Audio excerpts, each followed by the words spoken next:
बांझ जिठानी। अमिता और सुनीता आपस में देवरानी जिठानी होती हैं। शादी के कई साल बाद भी अमिता को कोई औलाद नहीं होती, लेकिन शादी के 1 साल में ही देवरानी सुनीता को एक प्यारा सा बेटा होता है। अरे सुनीता, तू तो सीधी है। क्या सारा दिन अपने बच्चे को उस अमिता की गोद में डाली रहती है? देखती नहीं, खुद का बच्चा तो है नहीं। अरे कहीं तेरा बच्चा भी। कैसी बात कर रही है माँ जी? अभी उनकी शादी को भी तो सिर्फ 5 साल ही हुए हैं। कई लोगों को तो 10-10 साल बाद भी बच्चे होते हैं। सास को सुनीता की बात अच्छी नहीं लगती। वो अमिता के पास जाती है। देख अमिता, घर का काम कराकर सुनीता का एक तो छोटा बच्चा, वो बेचारी घर को चिराग भी दे और सारा दिन किचन में खटती रहे, और ऊपर से तू आराम करे।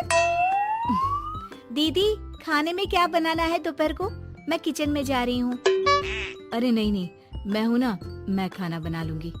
अरे खाना आप बनाएंगी तो मुन्ने को कौन पकड़ेगा? अरे तू पकड़ेगी, मैं पकड़ूंगी। भाई माँ ही तो मुन्ने को पकड़ती है। तू काम करे और ये मुन्ने के नाम पर आराम। अरे नहीं माँ जी, मैं माँ हूँ माना, लेकिन अमिता दीदी का प्यार भी कम नहीं है। सारा दिन भी नहीं खिलाएंगी तो रात को नींद नहीं आएंगी इन्हें। अरे तो दूसरे की औलाद तो दूसरे की होती है ना। ला अमिता, मुन्ने को मुझे दे दे। लेकिन जैसे ही मुन्ने को सास गोद में लेना चाहती है, वो उनके पास जाने से इनकार कर देता है। अरे काला जादू कर दिया है इसने। बच्चा किसी के पास आ ही नहीं रहा है भाई। माँ, इसे काला जादू नहीं, प्यार कहते हैं, जो दीदी मुन्ने से करती हैं। अरे हाँ, हम तो दुश्मन है ना इसके, जो ये हमारे पास नहीं आ रहा है। अरे सगी दादी हूँ मैं, पूरी की पूरी कोठी इसी के नाम कर जाऊंगी। अब बोल, अब भी प्यार है क्या इससे? अमिता को सास की बात पर गुस्सा आ जाता है। वैसे भी माँ जी, पूरे घर में यही एक चिराग है, तो आप इसे दे या ना दे, सारा कुछ इसी का है, चाहे वो मेरा भी क्यों ना हो। हाँ, अभी तो बड़ी जबान चल रही है, लेकिन जब घर पूरा इसके नाम होगा ना, तब पता चलेगा। अमिता और सुनीता दोनों ही मिलजुल कर रहती थी, इसलिए सास की बात का दोनों को ही बुरा ना लगता।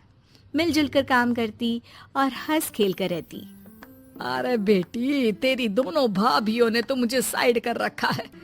अरे दोनों में इतनी पड़ती है कि मुझे तो डर लग रहा है, कहीं एक दिन ये दोनों मेरी बात मानने से इनकार ही ना कर दे। अरे तो खेल खेलो और दोनों को अलग कर दो, इस पे कौन सा गणित लगाना है माँ? हाँ, ये तो है। चल देख लेती हूँ मैं। अगले दिन सास धीरे से एक लाल पेन लेकर मुन्ने के बदन में लगा देती है और लोगों को बुलाकर हंगामा करती है। अरे देखो देखो, ये क्या हो रहा है मुन्ने के शरीर में? अरे ये क्या हो गया मेरे बेटे को? मैं अभी इसे लेकर डॉक्टर के पास जा रही हूँ। अरे ना दीदी, परेशान मत हो, मैं तैयार कर देती हूँ और कैब बुला लेती हूँ, बाद में ले जाइए आप इसे। अरे बेटा, तेरा है, वो क्यों ले जाएगी? वैसे भी ये डॉक्टर का नहीं, तांत्रिक का मसला है। किसी ने मुन्ने पर जादू करने की कोशिश की है, जिससे वो मुन्ने को मार ले। सुनीता ये सुनकर रोने लगती है। कौन मेरे मुन्ने को मारने की कोशिश करेगा माँ जी? नहीं, ऐसा कुछ नहीं होगा।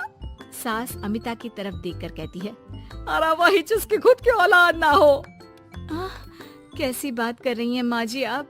मैं क्यों मारूंगी अपने ही बच्चे को? वो तो मेरे बेटे जैसा है। अरे बेटे जैसा है, बेटा तो नहीं है ना। वैसे भी मैंने तांत्रिक को फोन कर दिया है। थोड़ी देर में वहाँ तांत्रिक आ जाता है।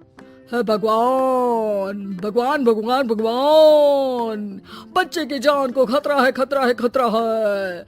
इसके ऊपर किसी बांझ औरत ने काला जादू कर रखा है, रखा है, रखा है। लगता नहीं ये बच्चा कभी ठीक भी हो पाएगा, पाएगा। नहीं, मेरे बेटे को बचा लीजिए। अमिता दीदी, आप इतना गंदा सोचेंगी मुन्ने के लिए, मैंने सोचा भी नहीं था। अरे कैसी बात कर रही हो सुनीता? मैंने तो मुन्ने को माँ से बढ़कर प्यार किया, ये सोचो भला मैं ऐसा क्यों करूँगी? लेकिन बेटे के प्यार में पागल सुनीता सास के जाल में फंस जाती है।